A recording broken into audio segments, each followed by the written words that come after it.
Hello teachers, learners, and parents. Sir Jeff po, at your service. Alam nyo ba na meron tayong website na tinatawag na DepEd Commons? Ang DepEd Commons ay binuo upang gawing accessible ang pagtuturo at pag-aaral dito sa ating bansa gamit lamang ang inyong mga smart devices gaya ng cellphones, tablets, at computers. Dito ay maaari nating ma-access ang iba't ibang learning materials mula sa Department of Education. Meron itong mga interactive materials, electronic self-learning modules, at instructional video lessons mula sa DepEd TV na tiyak na makatutulong sa pag-aaral ng mga mag-aaral galing ka man sa public o private school. Walang problema dahil welcome ang lahat dito. Para ito sa mga guro, magulang at mga mag-aaral mula sa kinder hanggang grade 12, alternative learning system o ALS, at pati na rin ang special education. At huwag kang mag-alala dahil kahit walang load ay maaari mong ma-access ang mga learning materials. Tama! Libre ito.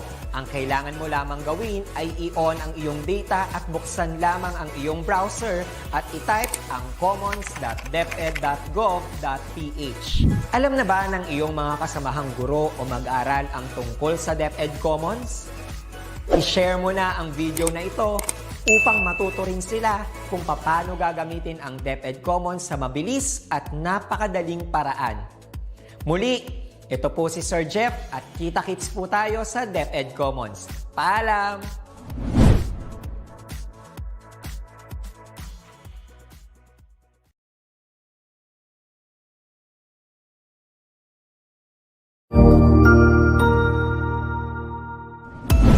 Mabuhay! Isang mapagpalang araw sa ating lahat. Ako ang inyong lingkod, Tutor Madge. Welcome sa ating ETUlay, ang ating libreng online tutorial na hatid ng ating kagawaran ng edukasyon, ICTS EdTech. Ang programang ito ay inaasahang makatutulong at maging karagdagang kaalaman sa mga mag-aaral mula kinder hanggang senior high school, ALS, Alive, at SPED learners. Bukod sa pagsagot ng mga modules, ang ETUlay ay may mga special programs din na siguradong aabangan ninyo araw-araw.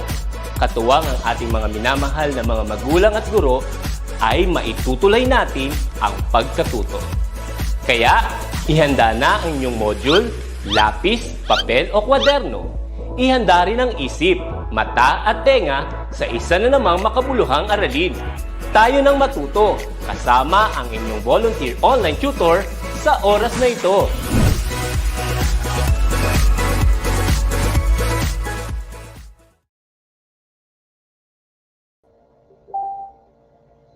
Ayan, isang magandang umaga po sa ating lahat. Ayun, na-miss natin sila, Tutor Liway. Kamusta po, Tutor Liway?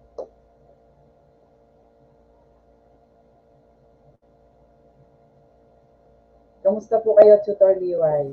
Ayan, yes, good morning, Tutor Nexel. I want to greet everyone a blessed day too.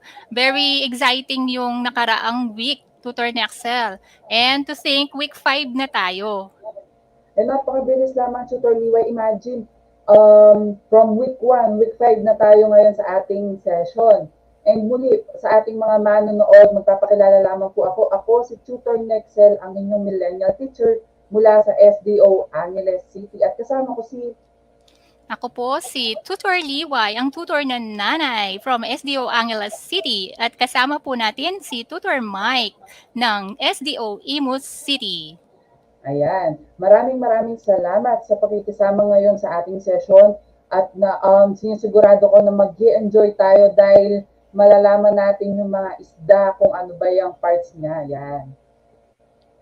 Again, we welcome you to TLE Grade 8 or for Exploratory Subject Quarter 1 Week 5 with the lesson Explain the Basic Morphology of the Fish. Ayan, Tutor Liway, may hinahanda po tayong activity. Tutor Liway, ayan siya. Nakikita niyo na po ba siya? Yes, Tutor Nexel. So we have here different species of fish. You are to identify them. Lagyan nyo lang ng number kung ano yung gusto nyong i-identify. Pwede siyang sa local language natin or sa English or any language na alam nyo yung pangalan ng mga isdang ito. please comment down sa comment section. Ayan, sa ating mga manonood ngayon, i-comment lang sa comment section yung isda na nakikita ninyo sa inyong screen ngayon. Just make sure na may number siya. For example, number 1 and then the answer, same as goes with number 3. Yan, lalagyan lang siya ng pangalan. Pwedeng English, pwedeng Tagalog, or pwedeng sa local dialect natin. Tutor Liway, ikaw, habang naghihintay tayo ng sagot, ano ba yung paborito po ninyong isda? Wala dyan yung paborito ko, Tutor Nexel. Actually, yung paborito ko ay ayungin. Kung alam nyo yung isdang yun yung paborito ko na maliliit, masarap sila sa paksiw. Naku, napakasarap niya yan. Ako naman, Tutor DY, yung maya-maya, tapos niluto siya sa sweet and sour. Alam mo naman yung mga Kapampangan, Tutor DY, very ano sila sa food. Ayan, muli sa ating mga manonood, i-comment lang sa ating comment section yung name ng mga isda na naka-flash sa inyong screen. Pwedeng English, Tagalog, or sa local dialect ninyo. At babasahin natin yan later on as we go by our lesson. Ayan. Tutor Liway, ano nga po ba ang pag-aaralan natin ngayong araw na ito? Yes, okay. Tutor Nexel, for week 5 of quarter 1, yung ating topic for today is explain the basic morphology of the fish. Ayan, may nagtatanong dito, Tutor Liway, ano daw po ba ang morphology? Okay, so Tutor Nexel, ang pagkakaalam ko, ang morphology is the study of the size, shape, and structure of animals. In this case, dahil isda tayo, size, shape, and structure of fish. Ayan, so napaka-exciting naman pala. And ang layunin natin ngayon or at the end of this lesson, you will be able to, number 1, identify the different external and internal parts of the fish. For number 2, discuss the different external and internal parts of the fish. Ayan, hindi lamang pala siya limited, Tutor Liway, dun sa kaliskis. Dapat pala alam din natin kung ano yung mga parts, kung ano yung use ng parts na yon sa isang isda. Yes, Tutor Nexel. So anong palagay mo, bakit kailangan nating pag-aralan ang parts ng fish? Ayan, Tutor Liway, para sa akin dahil grade 8 exploratory po tayo, napaka-importante na alam natin kung aling part yung aalisin, aling part yung edible sa ating mga tao. Yan. As you can see on your screen right now, this is the external parts of the fish and their functions. So in this discussion, mas ma-elaborate natin kung saan yung gamit niya, ano yung gamit niya, kung kailangan ba siyang alisin or hindi. Tama ba, Tutor DY? Yes, Tutor Nexel. So, hindi lang yung external pala ang pag-aaralan natin, pati yung internal part niya. So, napaka-importante nga. Para sa akin naman, Tutor Nexel, palagay ko, importante siya kasi ito yung nagsasabi kung paano nabubuhay yung mga isda sa ilalim, how they adapt sa masalimuot nilang world. Kasi everywhere they look, may predator. So, they need the specialized organs para mag-thrive sila sa place na yon. Tama, Tutor Liway. And later on, mas madidiscuss natin siya, Tutor Liway, kung paano nga ba naging ganyan yung isda. Ayan.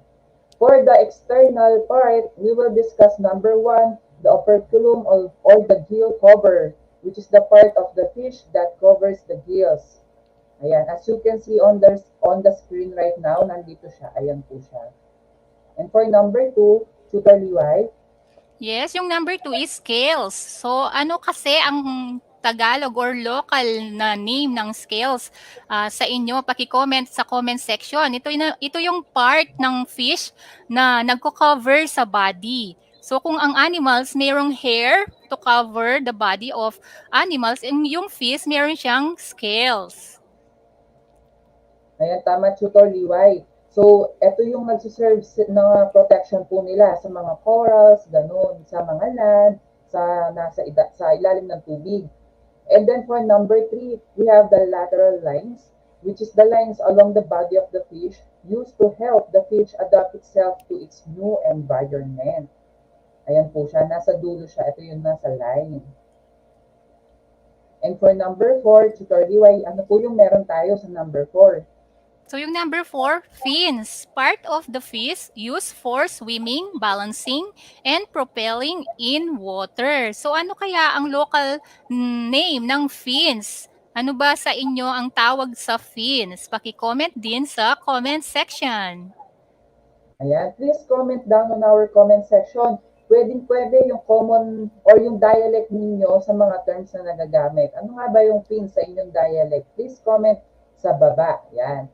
And then we have the eyes, which is the part of the fish used for seeing. Para din siyang tao ng Tutor Liway, ang dami din yung parts. And for number 6, Tutor Liway, ano kung meron? Yung number 6 naman is the mouth. Part of the fish used for swallowing objects, particularly food. So meron ng mga comments tayo dito, Tutor Nexel. Hi kay Ansel Kane Garcia, Sakdalan of Santa Lucia National High School. Good morning po kay Ana Marie Datahan. At may answer din si Laika Galang Pagdanganan na kaliskis ang scales. Si Gary Espanola naman sabi niya, himbis. Himbis daw. From Hiliganon speaking daw sila. Wow, ayun, may comment din siya, Tutor Liway, si Mr. Gary Espanola. Ikob. Ikob daw yung term din sa ano nila, sa language. Yan, ang dami-dami Wow. natin nanonood. Ang galing. Very good. Ayan. And then for number 7, Tutor Liway, we have the anus, which is the part of the fish that serves as an excretory organ of the fish where the waste matter coming from the body of fish passes out. So, dito lumalabas yung dumi ng isda. Ayan po siya, nasa dulo. And for number 8, Tutor Liway, For number 8, we have the caudal peduncle, part of the fish that connects the body and the tail. Meron din palang peduncle ang fish. Alam ko kasi yung flowers and fruits, meron silang peduncle. Pati pala fish may peduncle. ayan, parang kapon lang, Tutor Liway, nag-discuss natin yung mga plants na yan, yung mga stem sa ating week 1 ngayon. Nasa katubigan na tayo. And for number 9, we have the nostril, which is the part of the fish used for smelling. So imagine meron na siyang bibig, may ano na siya, may ilong na din siya. Ngayon, pwede ba tayong magbigay ng isda sa comment section natin na napakatinik niya when it comes sa smelling o pang-amoy? Isa siyang isda na drop lang siya ng dugo, kahit kilo-kilometro na yung layo niya, maaamoy pa din niya. Pwedeng-pwede po ninyong i-comment sa ating comment box or comment section ang inyong sagot. And for number 10, Tutor Liway, Number 10, vent. The opening between the anus and the anal fin where the fish will excrete either eggs or sperm, also known as the genital papilla. So may vent din pala ang fish, no? Akala ko houses lang ang may vent. Tutor Nexel. tama, Tutor Liway, kailangan din pala nila yung vent. May mga sumasagot na dun sa ating tanong na kung idadrop mo lang yung dugo ng isang patak lang, kahit napakalayo niya ay maaamoy niya. So keep answering, babasahin natin yan later on. Now let's move on to the internal parts of the fish and their functions. As you can see on your screen right now, isa siyang cross-section ng isda. Parang inalis mo na yung balat niya para makita natin yung laman. So in this lesson, mas malalaman natin yung function naman nung nasa loob. Since nalaman na natin yung functions nung nasa labas. Ayan. For number 1, we have the spine, which is the primary structural framework upon which the fish body is built. It connects to the skull at the front of the fish and the tail at the rear. The spine is made up of numerous vertebrae, which are hollow and which protects the delicate spinal cord. So, eto siya. Ito yung example natin, Tutor Liway, para sa ating mga manonood ngayon. Ito yung favorite ng ating mga alaga, minsan pusa, yan. So, ito yung spine niya. Yes, Tutor Nexel, pusa, mahilig sila sa tinik. Tama po. And for number 2, we have the brain, Tutor Liway. Okay, the brain, the control center of the fish where both automatic functions and higher behaviors occur. All sensory information is processed here. So may utak din pala yung fish, no? So important yung utak kasi nga madami silang predator. Kasi alam ko halos lahat ng fish ay omnivore. So everywhere you see nga ay maraming predator. Tama, Tutor Liway. And trivia lang sa ating mga manunood. Alam nyo ba na 2 seconds lang tayong natatandaan ng ating mga isda? So, kung nagpakilala ka ngayon, later on, makakalimutan ka na niya, Tutor Liway. Ayan. And then, Short memory. opo, tama. And then, number 3, we have the lateral line. One of the fish's primary sense organs. It detects underwater vibration and can determine the direction of their source. Saan nga po ba ito nagagamit, Tutor DY? Siyempre, siya'y nagde-determine kung saan siya kukuha ng food, 'di ba? Important 'yun sa kanila to survive. Ayan, Tutor DY, as much as I remember, nung bata ko kapag bumibingwit kami ng isda, ginaganon-ganon muna nila. Parang kung may bait or yung parang yung iba may bulate, yung ganun yung inaano nila sa mga ano nila, tapos ginaganon nila. So, ayun pala yung purpose ni lateral line, para ma-sense ng mga isda yung vibration, kung saan yung pagkain nila. Tutor White, alam ko sa ating week 6 ay madidiscuss natin yung fish capture. Tama po ba? Yes, Tutor Nexel. So, aalamin natin kung paano sila nahuhuli, no? Also, yung lateral lines, important siya para ma-detect ang dangers sa kanila. So, nakaka-escape sila kagad. Ayan, tama.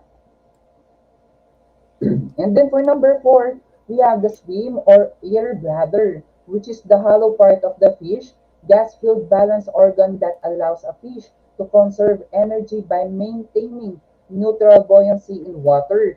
So, kailangan din pala niya ng balance sa tubig, Tutor DY.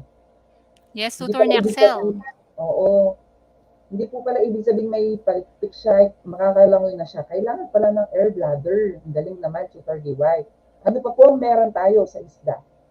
Yes, number 5, kidney. It filters liquid waste materials from the blood. These wastes are then passed out of the body. So meron din pala siyang mga bato, no? Yung mga isda, may bato sila na nag-filter ng waste ng body. Eh, parang tao din siya, no, Tutor Liway. And then we have the number 6, the stomach and intestines, which breaks down the food and absorb nutrients. Ayan. And for number 7, Number 7, the pyloric ceca. So these are finger-like projection located near the functions of the stomach and the intestine. It is known to secrete enzymes that aid in digestion. It may also function to absorb digested food or do both. So ito yung nagsisecrete ng mga enzymes para matunaw yung kanilang mga kinakain.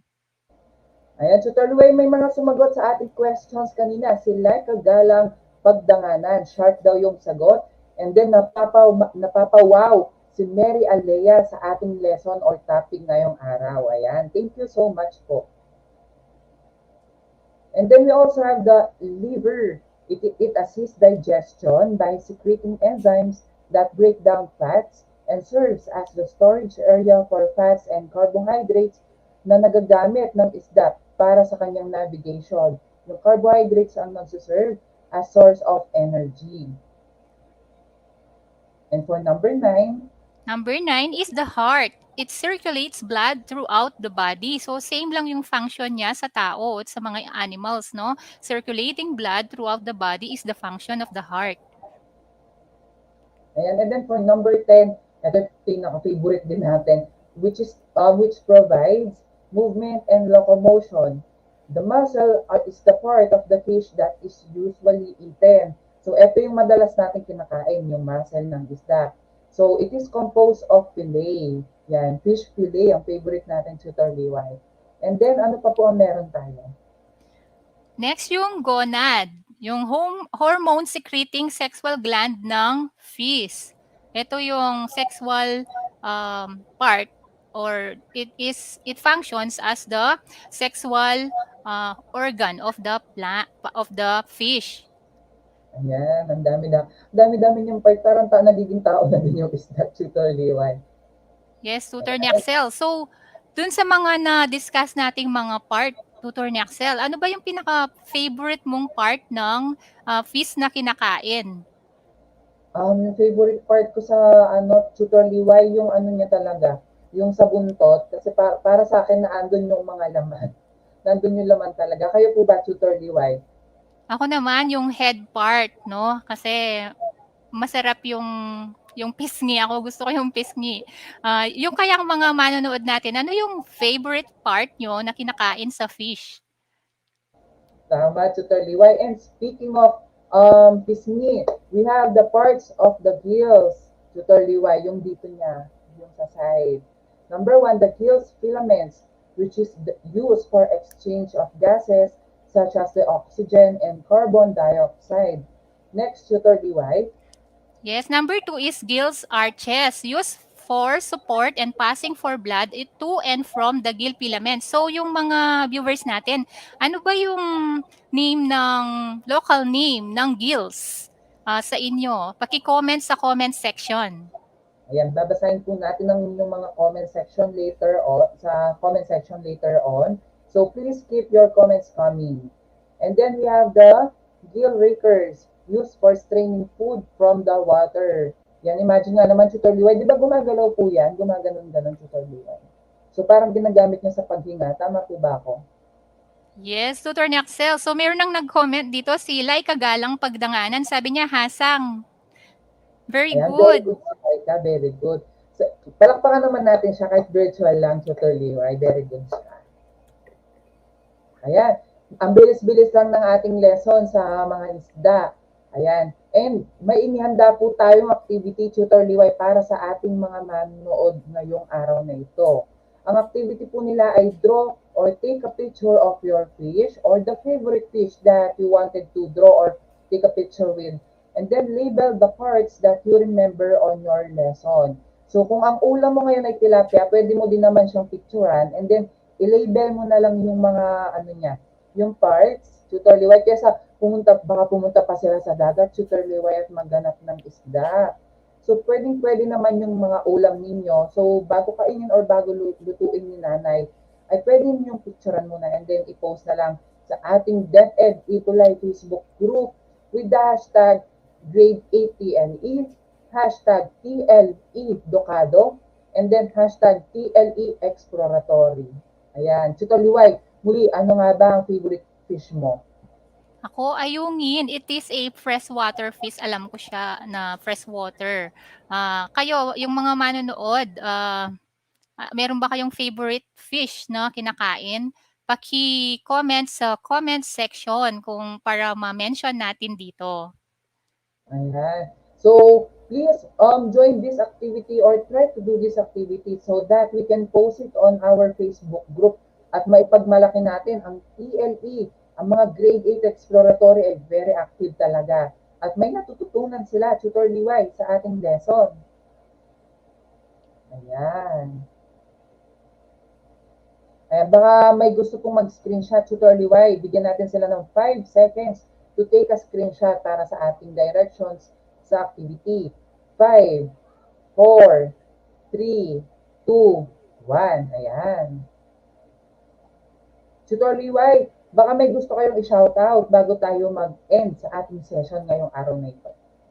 Yes, Tutor Nexel. So, gusto kong mag-shout out sa lahat ng mga students ng Angeles City National Trade School as well sa mga traders, yung mga teachers ng Angeles City National Trade School. Shout out din kay Ma'am Shelo Alonzo, yung mabait at very magaling na head teacher natin, at si Sir Gilbert Medina. Ayan. Shoutout din po sa aming SDS, Maria Irene Tamayo, at sa ating EPS na si Ma'am Josephine Figueroa. Very supportive din si Ma'am Figueroa talaga sa TLE. At shoutout din kay Doc Rems ng DepEd EdTech Unit. Ayan. Siya din yung tumutulong sa atin kasama si Sir Noel Riganit ng SDO Angeles City. Ayan, maraming salamat daw po ayon kay Laika Galang. sa ating lesson, Tutor Liway. Nag-enjoy siya. Pahabol ng shoutout syempre sa ating mabait at magaling na principal, si Sir Elmer S. Dairit. Ayan, very supportive din po siya. And shout out po kay Sir RJ Calaguas, ang ating kasama sa MTV MLE Tutor Liway. Very good siya sa Kapampangan. So kung interested tayo na matutong magkapampangan at malaman yung mga terms or dialect na Kapampangan, samahan natin si Tutor RJ Calaguas at si Tutor Brian sa MTV MLE. Yan. Muli, maraming salamat sa pakikisama sa amin ngayong araw na ito. Para sa inyong komento at suwestyon, mag-email lamang sa edtech@deped.gov.ph or scan the QR code on your screen right now. Sino ang up next, Tutor Liway?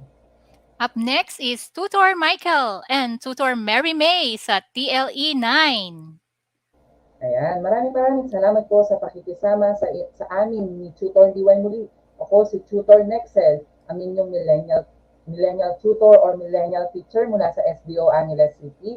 At kasama ko si Tutor Liway, ang tutor na nanay mula sa SDO Angeles City. Ayan, aabangan po namin ang inyong mga activity na ipopost sa Facebook or sa DepEd ETUlay Facebook group. Ayan, maraming salamat po. Mag-iingat po tayong lahat. God bless po.